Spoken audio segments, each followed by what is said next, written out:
and said, Grandma didn't have a pan long enough to put the damn ham in. Okay? Just put the fucking ham in the pan. Okay? Are we cutting the ends off the hams every year, every time we do this? Right? Because that's just the way it's always been done. Yeah. Why? And why does tax money go to like weird programs or other countries? In North Carolina, people can't even get money. That they can't live in it. They can't live in a tiny home the Amish built them because it's out of code, even though they're going to be in a tent otherwise. God, and then FEMA's not even helping them. Do you know why though? Do you know why FEMA isn't providing housing? Well, I've heard about the possibility that they kind of want people not to live there through a fake premise. Nope, that's completely false. That's completely false. Or there's lithium mines, or there's BlackRock, or there's nothing to do with it. Nothing to do with it. BlackRock doesn't own any companies, doesn't own any properties. What BlackRock owns is shares of companies. Okay, so elaborate. If you look at what BlackRock actually directly owns, it's shares in companies. My next guess is they want people to be in a city. They want like Agenda 21. No, that's not even it. Because back during Katrina, the government bought tens of thousands of RV trailers to house people. Yes, and they went to rot. I remember that. And they were full of formaldehyde, were making people sick. Bad contracts, vendors. Yes, because of the Chinese drywall that was used and the materials that were used. And the rush in manufacturing, the glues and all were not dried. There is a documentary. Yeah. And all those Katrina trailers were bad. Yeah. And that's why FEMA no longer houses people.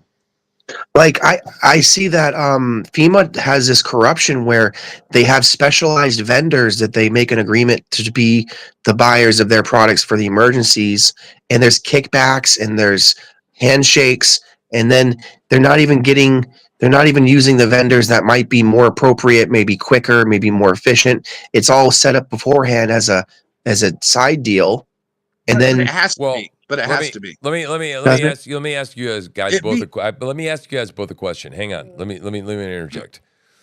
Do you think what we're seeing with FEMA playing out in North Carolina is either more due to incompetence and government efficiency, because we're really not just diversity, equity, inclusion, whatever, for whatever reason, we're just incompetent as a government agency, or there was something more nefarious than that? What do you both say about that?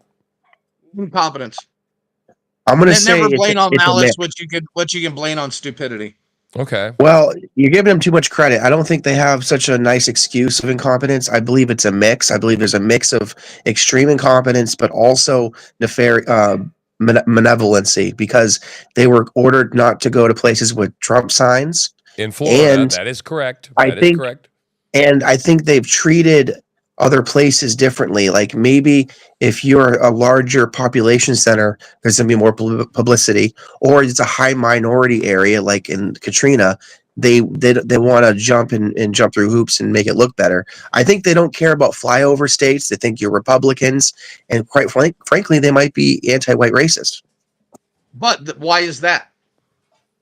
Name the number one group hired by the federal government. I don't know. African American females. Okay. Go to any airport and look at the TSA. I mean, they're fostering a culture of racism, I guess. Yeah. The old Marxists and the communists was more based on class warfare, but ever since 2011 and we had Occupy Wall Street, you see all those graphs, and all of a sudden, all of the language in the news changes to sexual to other warfare, whether it's race warfare or about gay rights. It's just conveniently, ever since 2011.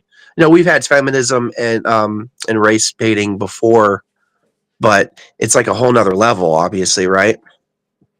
Oh, no, it was just, honestly, you want to know who ushered in the federal